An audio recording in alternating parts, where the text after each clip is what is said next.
Well, good day everyone. Medyo dinadalaw na naman tayo ng snow ngayon after a week.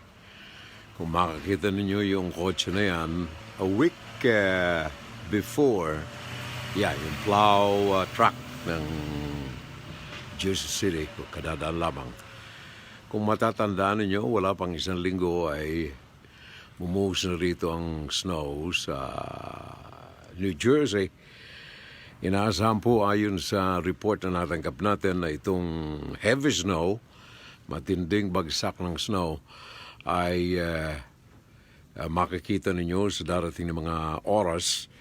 In fact, sa ngayon sa Central Park, dyan sa New York, ayon sa report na natatanggap natin, ito ay binabagsakan ngayon ng makapal na snow and expected na bawat oras ang snow na babagsak sa Central Park. Well, binabanggit natin ang Central Park bilang isang representative area lamang ito ng kabuuan ng New York. Kung makikita niyo sa paligid natin, ang snow ay walang humpay sa kanyang pagpatak sa mga sandaling ito. Binabanggit natin ang Central Park bilang representative area ng kabuuan ng New York at saka ng New Jersey East Coast area sa pagbagsak na ito ng snow sa kasalukuyan uli after a week. At ayon sa forecast, bawat oras ay kakapal ng 2 pulgada, 2 inches ang kapal ng snow na babagsak every hour for the next one day until tomorrow Friday. In fact, sa Pennsylvania, maabot na ngayon ng 8 inches, 8 pulgada, ang kapal ng snow sa mga sandaling ito. It's about, what time is it? Mga 11 na, no? 11 o'clock Thursday. Nandito ako sa balkonahe. Nakikita ko lamang sa inyo kung ano ito mga nakikita natin sa paligid, para malaman din ninyo kung ano na ang sitwasyon sa inyong mga areas. Limitado ang aking exposure dito ng video, ng camera. Gawa ng makapal at saka malamig. Masyado ang kapaligiran natin. Itong area namin dito sa Jersey City and of course New York, ayon dito sa report na natanggap natin, aabot tayo ng mga 8 inches or so bago man matapos ito bukas araw ng Biyernes. Itong mahabang itong duration ng snow ay tatagal until Friday afternoon, ayon sa report na natatanggap natin dito. At again, mentioning Central Park sa New York, hanggang mga 8 pulgada ito by tonight. And then the cycle will be the same in all other parts ng New York City, and then eastern part of New Jersey. In fact, ito pong snow na ito na nakikita ninyo ngayon dito sa amin ay epekto na rin ito ng nagdaan doon sa Texas, na alam naman ninyo sa mga balitang natanggap ninyo sa mga broadcast na itong Texas ay nawala ng kuryente most of the areas in Texas, although sa mga sandaling ito ay unti-unti nang bumabalik ang kanilang kuryente. Dahilan ito sa pagtigil ng generation ng kuryente ng kanilang planta sa lamig na kumulapol sa mga makina nito. Ito po ay sample lamang natin itong live broadcast na ito sa nalalapit na gagawin nating vlog sa YouTube. Wala ang vlog na yan sa Facebook, kundi sa YouTube lamang ninyo mapapanood. Sample lamang natin ito, kumbaga ay dry run natin ito using a small camera, para mapakinggan at mapanood ninyo ang mga nakaganap sa paligid natin. And again, ito pong mga nakikita ninyong ito ay para sa mga audience natin elsewhere in the world. Ito mga nakikita ninyo na ito actually ay ito ang nagaganap ngayon sa kapaligiran natin. Pennsylvania kagabi ay inabot na sila hanggang today. Ngayon ang winter storm na ito, sabi nga sa description ng CNN ay heavy snow dito sa New Jersey and then sa New York. There you are, makikita nyo ang kalsada.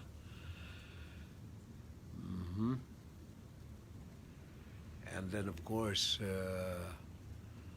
makikita ninyo itong ating kahoy ditong kalbo. There you are.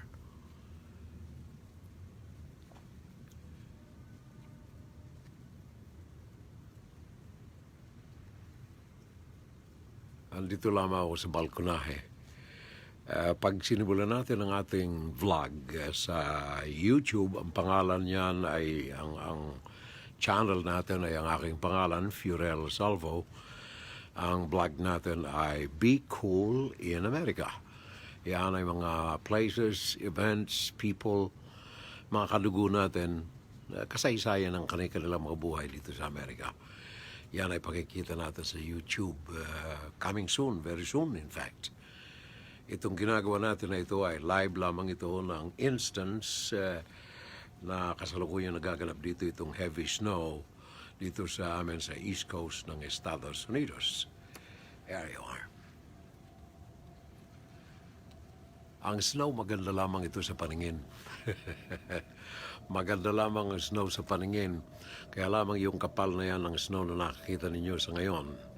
Wala pa yan. In fact, dito sa amin ngayon, mga 5 inches pa lamang ang bumabagsak na ulan. Makikita nyo sa bubong ng kotse. Mga 5 inches pa lamang ang snow na ito. Expected to be accumulating at 2 inches an hour until tomorrow Friday. Ayon sa weather forecast na natanggap natin. So, yan ang ating preview, actually, ng gagawin natin sa YouTube, ang ating gagawing vlog, Be Cool in America. Right now, we are doing it live.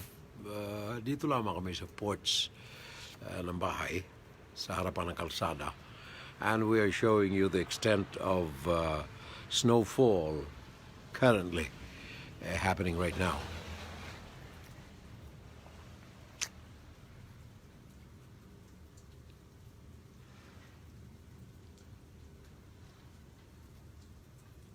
Ang langit medyo makulimlim.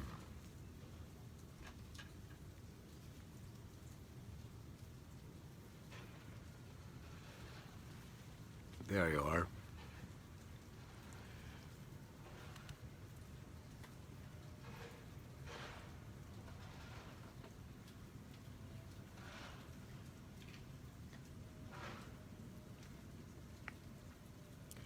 City living. Iba ang mga suburban sceneries kaysa sa syudad. Nakakita ninyo yung mga bahay. Beautiful. Kung titingnan nyo maigi, parang kayo nanonood sa Christmas card. Maganda sa paningin ng snow, kaya lamang ito ay masakit sa likod. Especially kung may sciatica ka. Here you are. Kita nyo sa paligid natin.